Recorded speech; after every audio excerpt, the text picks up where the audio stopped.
Is debt beating you down? You need discipline. You need the Debt Ninja. If you've been caught in a financial trap and need to be set free, then you need the Debt Ninja. Want to stop those harassing collection calls, start saving thousands in interest and fees, and get out of debt fast? Then you need to call the Debt Ninja. The Debt Ninja will find the best companies across the country that will help you consolidate all your bills into one easy payment, reduce your payments by 30 to 50%, and get you out of debt fast. If you have unsecured debt of $10,000 or more, such as credit cards, loans, or medical bills, call the Debt Ninja for a free 15-minute consultation. Call 800-826-1246. 800-826-1246. That's 800-826-1246. Call today. The Debt Ninja. Individuals and businesses with tax problems, listen carefully. Do you feel like you're losing control over your finances? If you owe over $10,000 in back taxes or have unfiled tax returns, we can help you take back control. The IRS is the largest and most aggressive collection agency in the world, and they can seize your bank account, garnish your paycheck, close your business, and file criminal charges. Take control of your tax problems now by calling the experts at Tax Mediation Services and take advantage of the Fresh Start program and new laws that may allow us to negotiate a settlement for the lowest amount possible. Our team of tax attorneys and enrolled agents can stop collections and get you protected so you can take control of your financial future. Tax Mediation Services is accredited by the Better Business Bureau. Call now for a free case review and a price protection guaranteed quote. Call Tax Mediation Services now at 800-610-9050. That's 800-610-9050. 800-610-9050. For writers and public personalities, it's becoming increasingly important to have an online presence. This normally takes the form of a website and social media. However, things like a cluttered site or broken links can scare potential readers away. It's time to get a health check. Until the 30th of June, Black Wolf Editorial Services is offering a special website health check package. Get a new bio for your site. Have the site navigation and general layout assessed. Get a review of your Twitter activities. Get an objective opinion about your public Facebook page. Find out what works well and what could potentially scare your readers away. And all this for $35. At the end of the day, the face we put online will be the one that most people will see. Let us help you put your best foot forward. Black Wolf Editorial Services, nurturing your writing into maturity. For full details and a list of other services, visit us at blackwolfeditorial.com.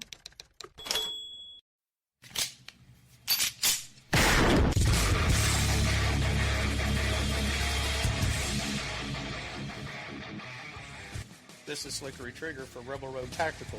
With proper care and feeding, your pistol will be ready when you need it. There to save your life. Shouldn't your gear be that good? Whether you need a holster for comfortable everyday carry or a tough-as-nails holster for your next training course, Rebel Road Tactical has what you need.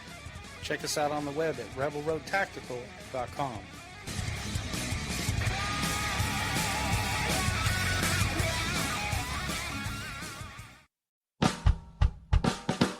You're listening to the Spark Radio Network, internet radio like you've never heard before. Innovation, creativity, and imagination are all said to begin with a spark. So fasten your seatbelt and take the ride of your life and listen for the spark. The leader in talk radio on the internet, right here on K98Talk.com.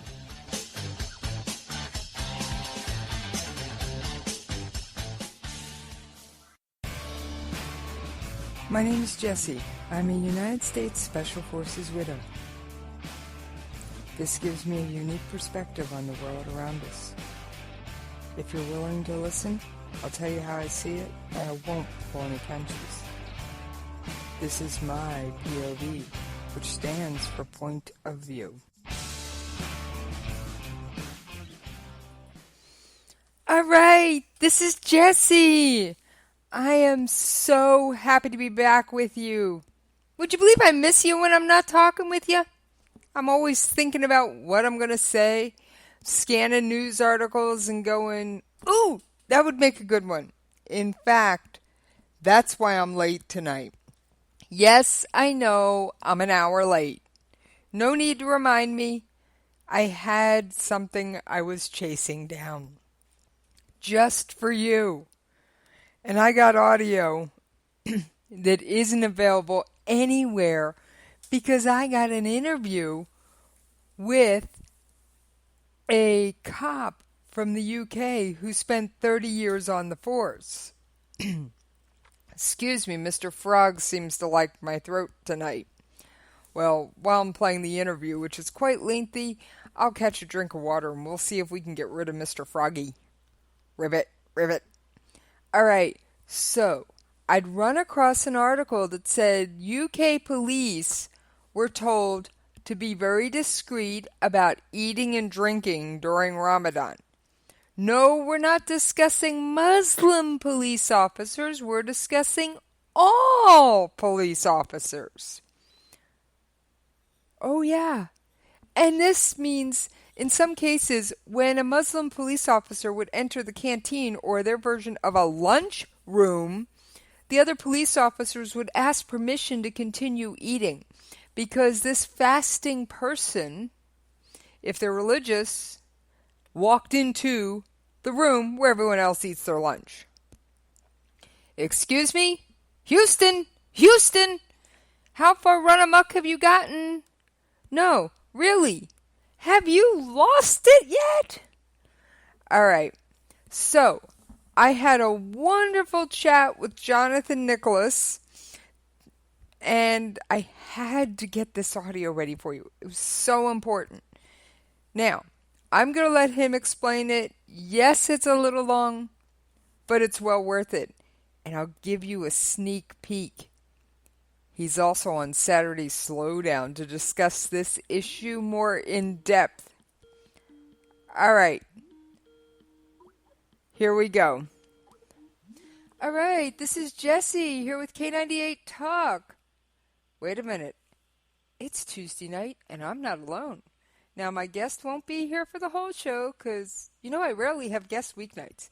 But this was a special exception. I happened to meet Jonathan Nicholas on social media, and we were discussing how UK police officers have been asked not to eat or drink during Ramadan.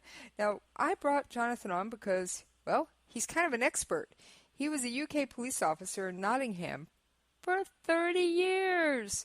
How you doing today, Jonathan? Hi, how are you? Great. Thank you for being willing to do this interview for me. That's fine. My pleasure.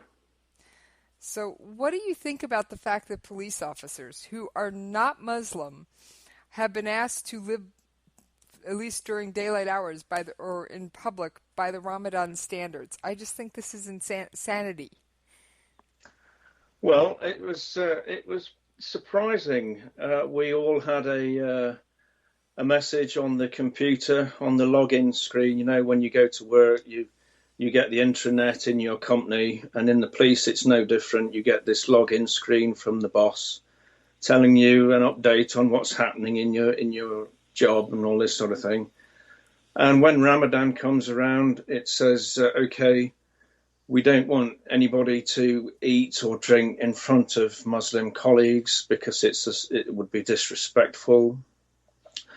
Can you try and keep your eating and drinking sort of discreet? And in fact, what happened was, even in the canteen where cops were eating, if a Muslim colleague walked in, many cops would be apologizing to the Muslim colleague for eating their lunch. Whoa. So I know. If the Muslim really police bizarre. officer walked into essentially the canteen, or as we would call it in this country, the lunchroom, you have to I'm sorry.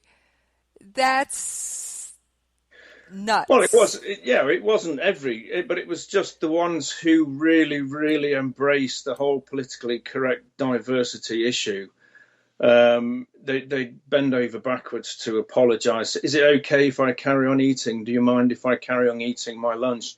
Now, we had probably 35 people in our office at Radford Road Police Station in Nottingham, which is a a very multicultural area. There are 270 languages spoken in that part of Nottingham.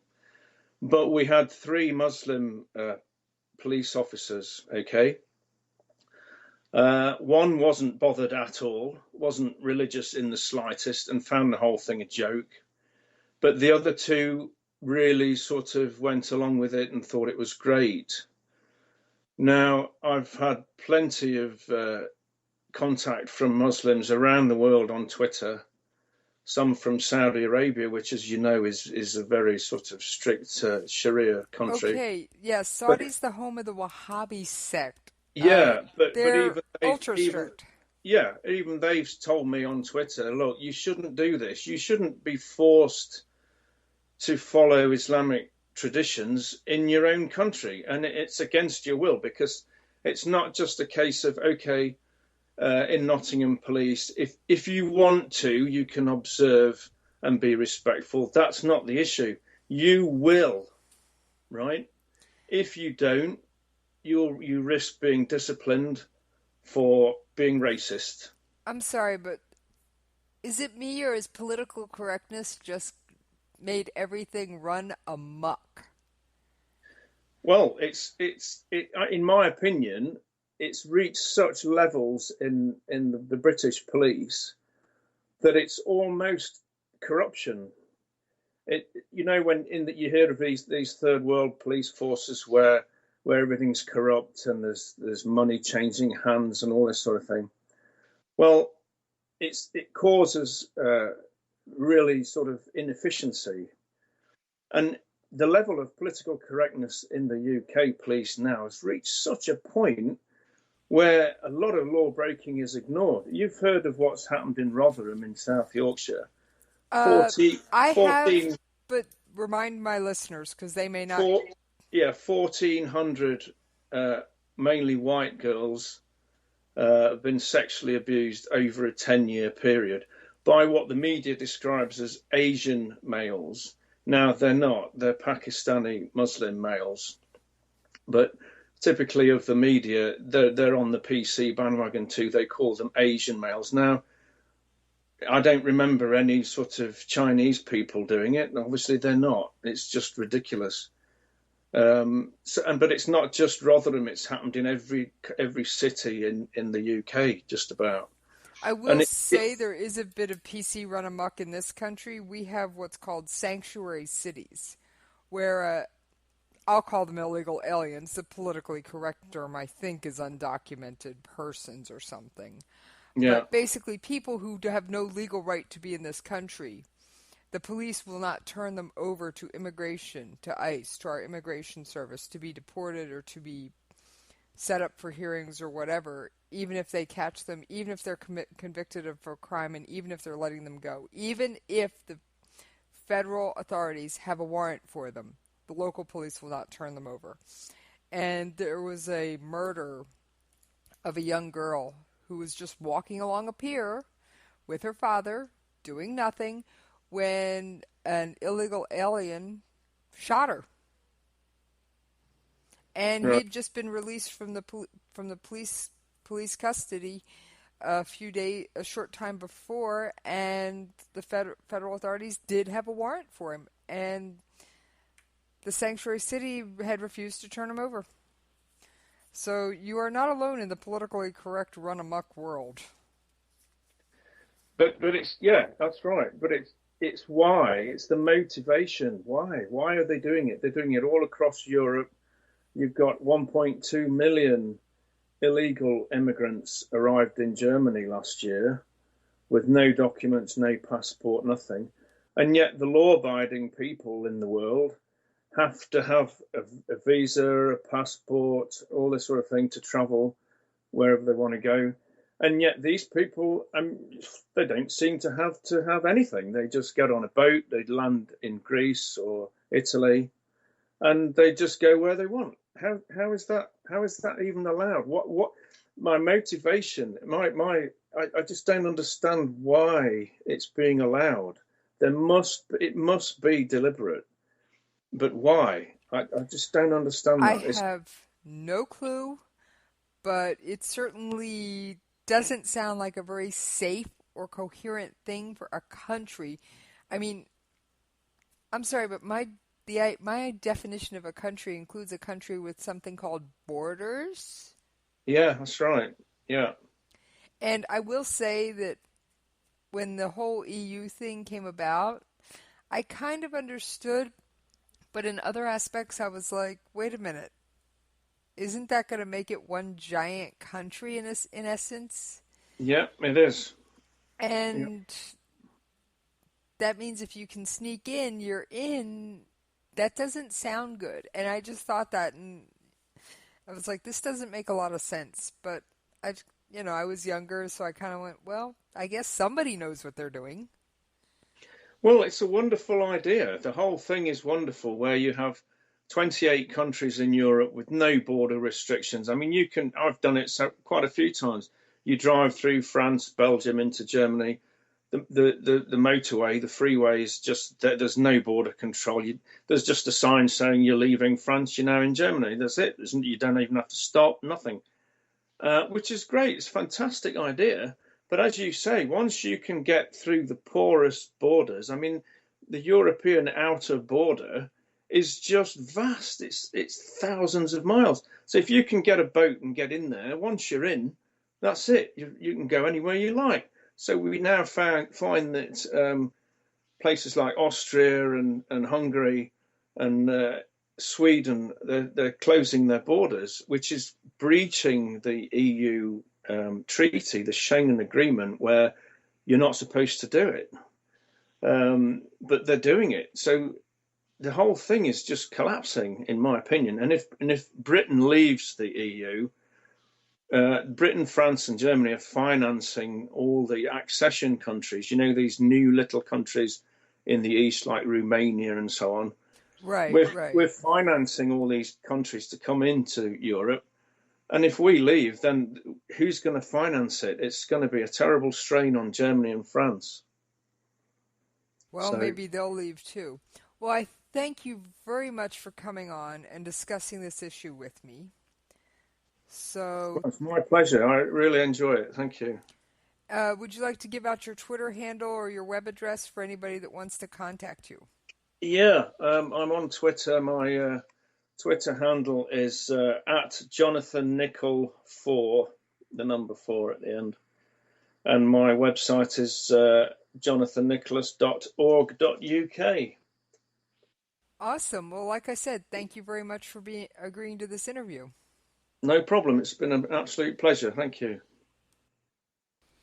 All right. So you got to hear from a former UK police officer in his own words what he thinks of political correctness run amok in his country. Now, this isn't the only run amok thing in the EU. Nope. I found a couple of others. And I'll bet you haven't heard this one, 'cause it just came out today. And this is from a court in the European Court of Justice, the ECJ in Luxembourg, said that the European Union rules prevent jailing of non-EU migrants who have illegally crossed a frontier border if they have not already been subject to deportation procedures. Okay, now, let's break this down. How many illegal migrants, illegal immigrants, whatever you want to call them, illegal aliens, that's my preferred term, do we give orders to appear to, and they never show up? I mean, really? It's huge. So, yeah. I don't know how much longer we're going to have an EU. I kind of agree with Jonathan. Things are going cuckoo. Now, this little ruling came because of a Ghanaian woman Selena Afum, who was caught by French police at the Channel Tunnel while on a bus from Belgium to Britain using someone else's passport. So we have identity theft as well wrapped into this. French police placed her in custody for illegal entry into France and then asked Belgium to take her back. The EU court ruling on Afum's appeal against her detention said that it was against the EU's return directive or laws on deporting migrants. The return directive prevents a national of a non-EU country who's not yet been subject to the return procedure from being imprisoned solely because he or she has entered the territory of a member state illegally across an international border of the Schengen area, it said. The Schengen area, the Schengen passport-free area of 26 European countries has come under severe pressure from the continent's biggest migration crisis since World War II as people flee Syria and elsewhere. All right. Now, we're also bringing 10,000 of these quote-unquote migrants here. And who's going to pay for that? Yeah, the taxpayers. And we're supposed to give them free housing and free food and free medical and free this and free that because I'm sure they won't speak English, or at least not enough to get by. And then, of course, we've got how many thousands and hundreds of thousands of homeless vets living on the street? I'm sorry. Take care of our veterans first. They raised their right hand to protect and defend this country. These illegal migrants, while they may be suffering terribly in their own country, have done nothing for my country. I don't want 1 red cent of my tax money going to them. Unfortunately, President Obama has issued a decree that we are taking them. Thanks again, Obama. First, government overreach with Obamacare. Then, we have to bring the terrorist problem here. And just in case you don't remember, the FBI has terrorism investigations ongoing in all 50 states. Yes, I repeat, all 50 states. All right. If this makes sense to anybody else, let me know, 'cause it sure ain't making sense to me.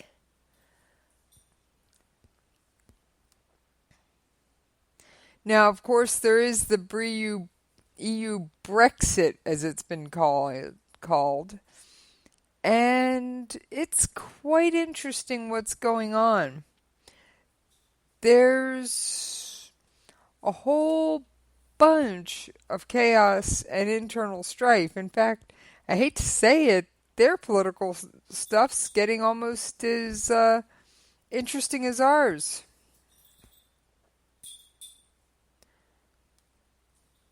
Okay, now, I am going to cover the Brexit, just not today. I could take up the rest of the hour with the Brexit. And I kind of got to get off on time, if not just a tiny bit early tonight. So, because I do have somebody right on my heels, which I usually don't. All right.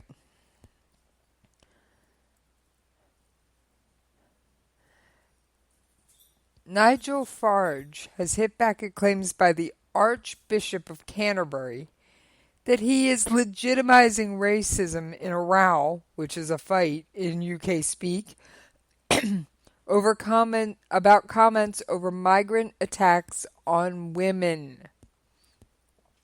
The UKIP leader, UKIP is one of their political parties, appeared to suggest that staying in the EU made the risk of assaults like those in Cologne on New Year's Eve more likely in the future. Justin Welby told MPs, members of Parliament, that the remarks were inexcusable panderings to people's worries and prejudices. But Mr. Farage suggested that Mr. Welby had not actually read what he said. Pressed on his comments in a special EU referendum debate on ITV, he said he was not going to attack the Archbishop, but suggested that the Remain campaigners were coming for him and trying to conflate his views about immigration controls and what happened in Germany. Now, for those of you that don't remember, there was a huge attack in Germany on women, particularly on New Year's Eve. Mr. Farage suggested he had chosen his words about the subject carefully, but Britain, stronger in Europe, said he'd gone too far by blaming immigrants for all and any problems in our country. Allegations that hundreds of women were groped, robbed, and intimidated at Cologne Central Station on New Year's Eve emerged in January. Victim described chaos outside the city's main station as the men, some of whom were identified in a official police report as migrants or asylum seekers of North Africa and Arab origin, carried out dozens of attacks with little apparent response from authorities. Mr. Farage was asked whether there was an increased risk of attacks on women by migrants of the kind alleged to have taken place in the German city happening in the UK if it voted to remain in the EU. He said it would depend on whether the UK voted for Brexit or not, and whether migrants were given EU passports. Now, he described the issue as a nuclear bomb. He suggested that women may be at a particular risk from cultural differences between British society and migrants. The Archbishop told the members of Parliament on the Home Affairs Select Committee that he condemned the remarks without hesitation. That's giving legitimization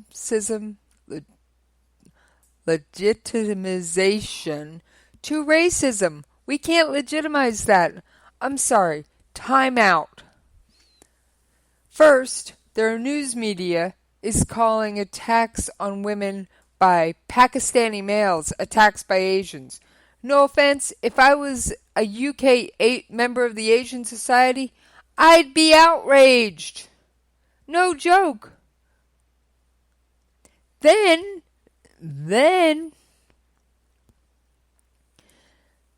how many times have we read a story on this show about women in or out of Muslim countries being attacked by Muslim males? I mean, really, how many times do I have to go down that road? And I'm getting tired of it, but what can I say? He said he accepted that immigration was a burden on communities and the government needed to provide them with resources to cope with rising population levels and the pressures this brings on services. It's a national issue, not a local one, not only for the direct cost of those who are coming in as immigrants, but to strengthen the stability and infrastructure around particularly education, health, and housing of those communities that are accepting people. All right. Wait. And that's from the Archbishop. He said he was not supporting either side and said that Britain isn't full. We can take more. We need to do more for the migrants. Excuse me? So you're going to do more for people that are hurting women, assaulting women, who are who are demanding special treatment. Now, if you listen to my Saturday Slowdown, Jonathan goes into the oath that all police officers, or in their parlance, coppers, take to the Crown, which is the highest authority in the UK, that they will give equal treatment to everyone. Well, wait a minute. If you're now letting political correctness control what you do during Ramadan, being it not arrest Muslims. Oh yeah, they're not supposed to arrest Muslims during Ramadan. Or not eating during Ramadan, then you're not giving fair and equal treatment. And we do go into this issue and more on Saturday's Slowdown. Now, it is the bottom of the hour, and I gotta stay on time tonight. So, we're gonna take a quick commercial break, and I'll be right back with ya.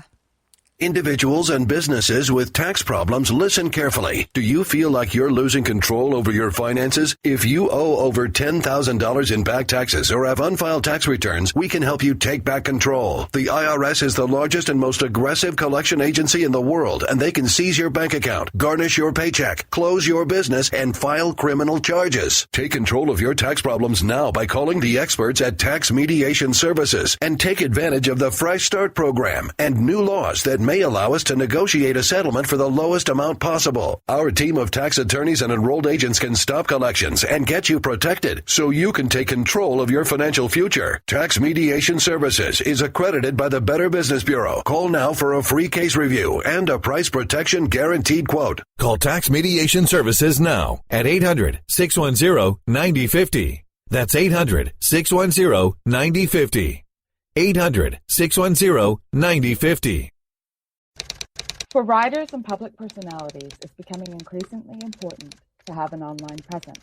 This normally takes the form of a website and social media. However, things like a cluttered site or broken links can scare potential readers away.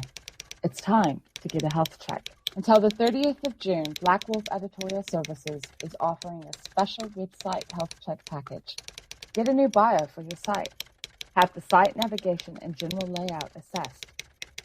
Get a review of your Twitter activities. Get an objective opinion about your public Facebook page. Find out what works well and what could potentially scare your readers away. And all this for $35. At the end of the day, the face we put online will be the one that most people will see. Let us help you put your best foot forward. Black Wolf Editorial Services, nurturing your writing into maturity. For full details and a list of other services, visit us at blackwolfeditorial.com.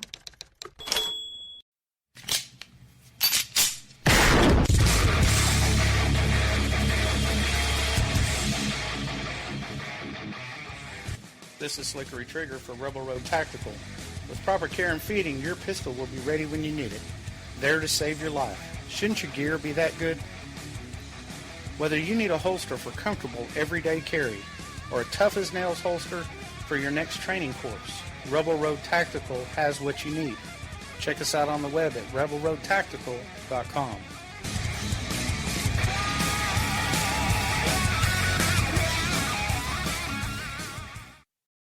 All right, we're back. Thank y'all for listening and thank you for tuning in.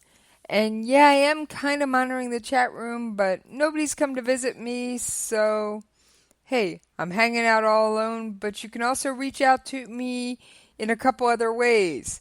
jessiespov.com, there's a contact form. Yeah, it goes right to my inbox. I'm on Twitter at jessiespov. And of course, you're always welcome to hit me up. I love feedback from listeners. So, all right. Let's get back to what I have to say. Remember our good friends North Korea? Remember how I mentioned a while back, when I first started my podcast, that they were restarting their nuclear missile program? It seems the IAEA, the International Atomic Energy Agency or Association, I forget which, just caught on. Now, I've got some audio for this. Got lots of audio. I'm probably not going to get through everything tonight. So, let's take a listen. The International Atomic Energy Agency says North Korea could have restarted reprocessing spent nuclear fuel to harvest plutonium for nuclear weapons IAEA Director General Yukiya Amano says satellite evidence shows North Korea has likely resumed activities at its main plant in Yongbyon. He expressed serious concern about the North's nuclear program and said it was deeply regrettable Pyongyang has shown no willingness to comply with the UN Security Council resolution adopted in response to its fourth nuclear test earlier this year. Amano added that the IAEA will continue efforts to reach a peaceful resolution of the nuclear issue and urge North Korea to cooperate with the IAEA and fully comply with their obligations under the Security Council resolutions. All right, so if you listen to my podcast, you already knew North Korea had restarted its nuclear program. Because like I said, there's been lights and steam and smoke coming out of that place for weeks now. And North Korea doesn't have energy to spare to light buildings for show. So if there's power on there, there's something going on there. All right. Now, if you also listen to my program regularly, which I hope you all do, North Korea has tried to launch their intermediate range missiles, the Musudan missile. And the Eurasia Review has an article out saying, just because its recent tests failed, don't write it off. Oh yeah. So the Musudan development is one of those things. They've had 4 failed attempts before it achieved a modicum of success with its long-range missile satellite vehicle program that began with a Pak-Tusan rocket based on a Taepang missile, which blew up in mid-flight in August 31st, 1998. That was the Taepang 1. The Taepang 2, test fired July 5th, 2006, failed 40 seconds after launch, thankfully. Subsequent purported satellite launch vehicles, i.e. ICBM missile tests undercover, or called by another name, their rockets were named Unha. They were launched and tested in April in 2009 and 2012, but were also unsuccessful. Finally, Unha 3 managed to deliver a payload into an unstable orbit in 2012. Yep, 5 attempts to achieve a degree of long-range rocket efficacy. Now, considering the U.S., the Russia, China, and other missile-capable nations took longer and had more failures, don't write them off. While no one should assume that the 5th test of the Musudan would be successful, just as the DPRK's 5th long-range rocket achieved nominal success, the Kim regime's missile development establishment can learn and will learn from the previous tests and have the requisite political support and funding to pursue its work. An operational Musudan is a matter of when, not if. Now, with this, also, I have told you before that according to North Korea and a few other sources such as one of my favorite websites, 38 North, which collects news about North Korea from a number of sources, including a few sources inside North Korea, they have managed to miniaturize a warhead to fit on a medium-range rocket. They just don't have the rocket ready to put it on. I don't like that. They got the cake filling. They got the cake. They just don't have the box to put the cake in. I don't like it. Oh, excuse me. I don't like any of it.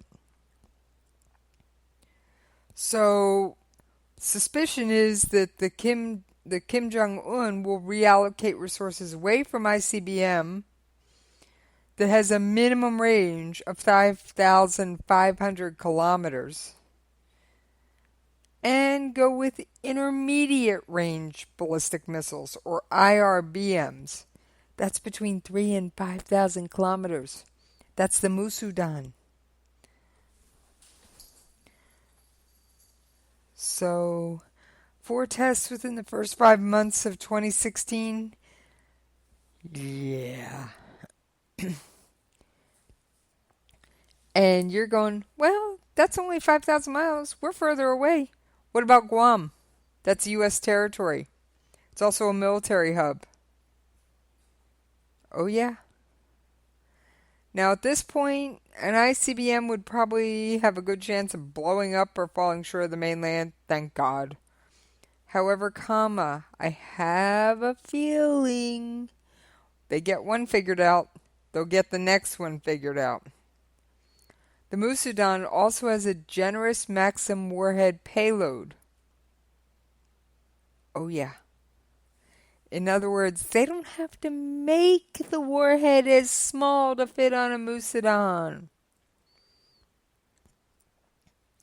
China is the only possible way to hold back North Korea.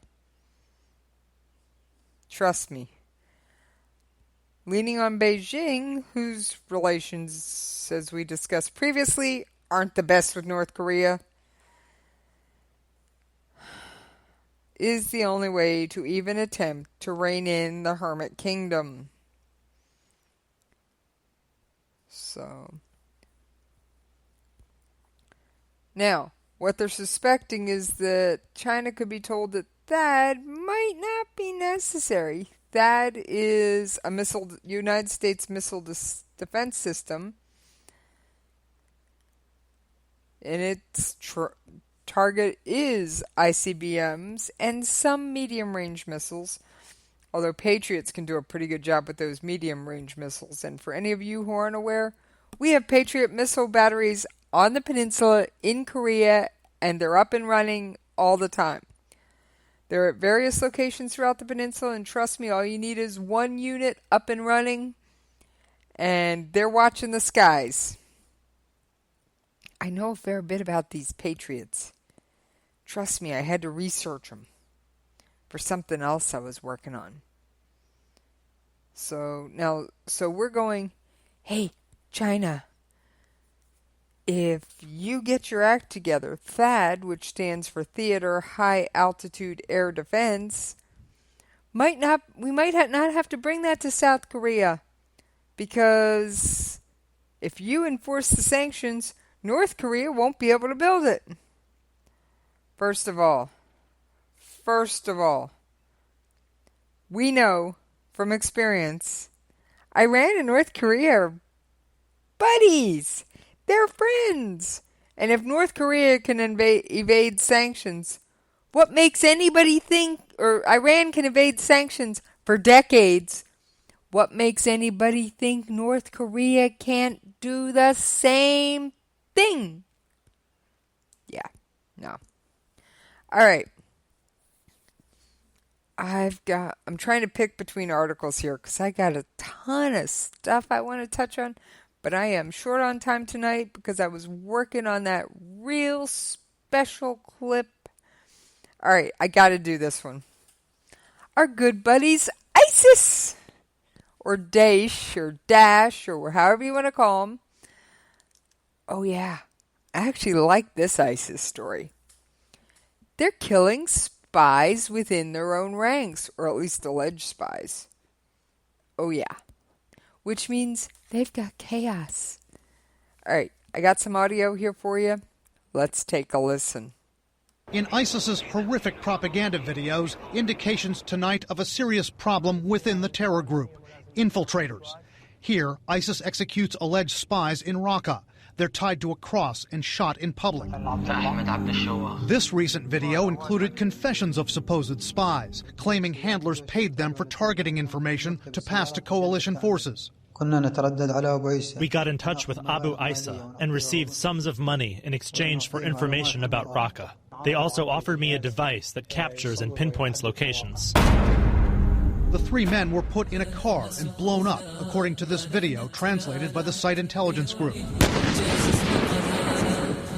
Recently, according to an opposition group with sources in Syria, ISIS's suspicions have turned inward to their own ranks. The head of the Syrian Observatory for Human Rights tells CNN ISIS executed 21 suspected fighters in an internal purge in April after one top ISIS commander, Abu Haija al-Tunisi, was apparently killed by a coalition strike. The Islamic State does not fully trust its leaders. There could be cells within the Islamic State organization which belong to an international intelligence agency.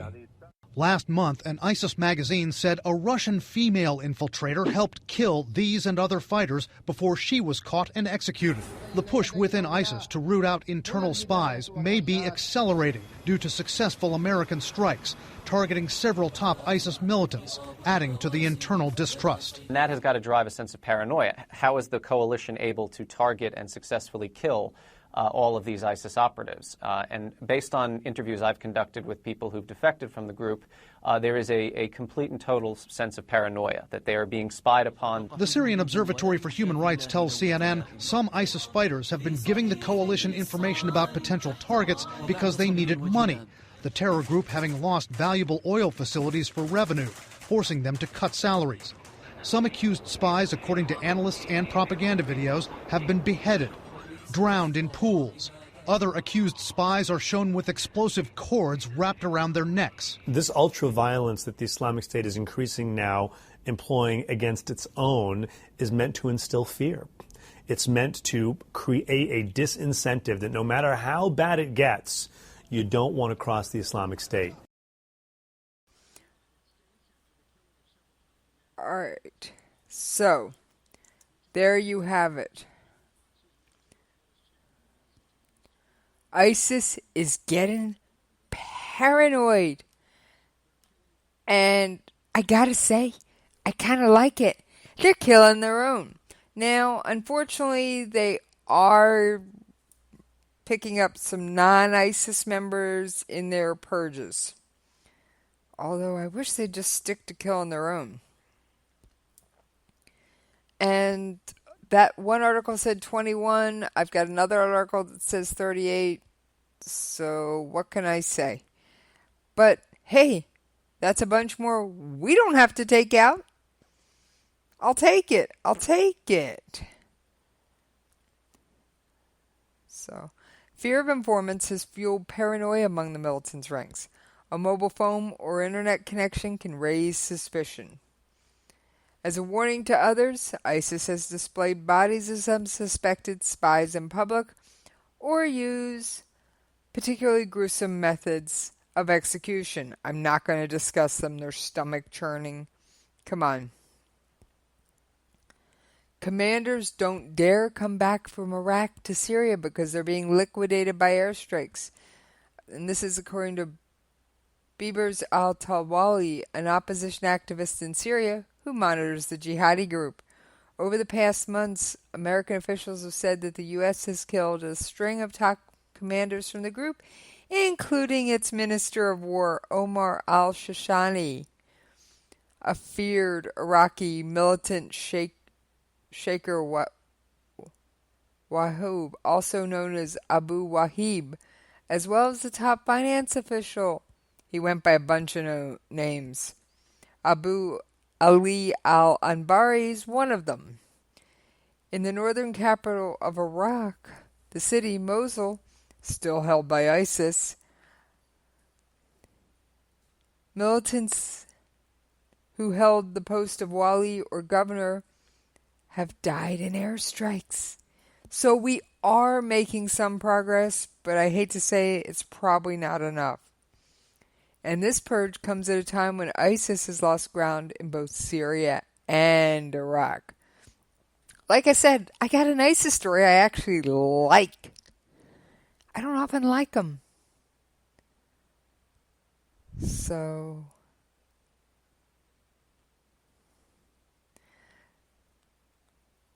and they like torturing their own people and killing them. Oh, guess what? Each one they kill is one less we have to kill. Let's hope they can't find a recruit to replace them. So, what can I say? Go, ISIS, go. Kill your own. Search for those spies. Please? Can we get the number up to 100? Unfortunately, occasionally they do grab a civilian and they execute them too. So I don't like that. I really don't. But some members and commanders are trying to flee. I like that.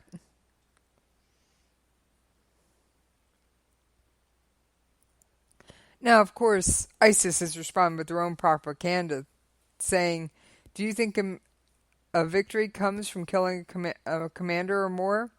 This is according to ISIS spokesman Abu Mohammed al-Adani, and that was on May 21st, an audio message. So, he says they won't be deterred and they will be victorious. ISIS, I got news for you. You couldn't stand up to the United States Marines, or if we went full-blown shock and awe on you at 6 o'clock, no, you couldn't do it. You would be running for those mountains and those hills and every little cave in sight. Your little band of rebels would fold like a cheap chair. Like I said, I was happy to find this particular article. I really was. I know it sounds crazy, but I finally found an ISIS story I liked. But I did. Alright. I am almost out of time because I got to get off a couple minutes early. So, let's discuss Russia, Syria just briefly. Russian Foreign Minister Lavrov told the press on the 6th of June that Russian air power in Syria would be applied to prevent terrorists from capturing the entire city of Aleppo. According to Russian media, the Russian military blamed the U.S. for suspending Russian airstrikes against the al-Nusra forces in Aleppo. The U.S. said moderate rebel groups mingled with terrorists in some areas and that Russia should use caution and not strike those groups by mistake. Lavrov says, we believe there was plenty of time for the normal opposition to leave Nusra Front territories since February. Those who didn't part ways with the terrorists only have themselves to blame. What if they'd have nowhere to go? What if they can't get out? Alright. Lavrov and the Russian leadership in general apparently remain annoyed by the U.S. request not to attack the so-called moderate rebels. Remember, Russia is propping up Assad. I know, I probably say this all the time. Aleppo is one of 2 high-priority targets for Russian Air Force in Syria. The other, thankfully, is Raqqa. Yeah, go hit Raqqa. Leave Aleppo alone. So, and according to them, the weaker American-backed northern thrust involves Syrian democratic forces, i.e., the quote-unquote moderate Syrian army, under a new name. Just trust me. Turkish President Erdogan insists this is led by Arabs. And it's the fight for Manbij. Oh yeah, we discussed this one yesterday. So if you missed my discussion on this one, go take a listen. Alright. I got a funny, well, I'm sure the monkey didn't find it funny. But I kind of did. So give me just 1 second here. Would you believe a monkey caused a power outage? Oh yeah, you heard me right. A monkey caused a power outage. I'm looking for the article. I thought I had it pulled up Give me just a couple seconds.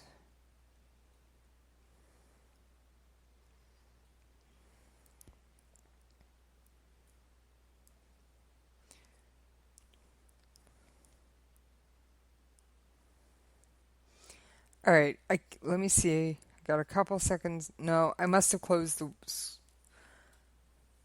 window. But yeah, this monkey jumped onto a transformer and evidently knocked out the power in an African nation for 3.5 hours to the whole country.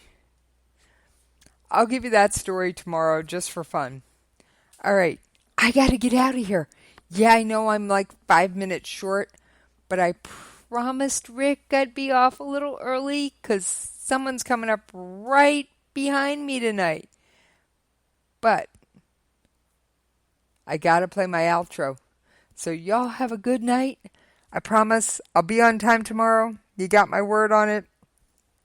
And boy, do you want to tune in for Saturday Slowdown. I might actually have to expand it to 5 hours. Good thing I grabbed time on Saturdays.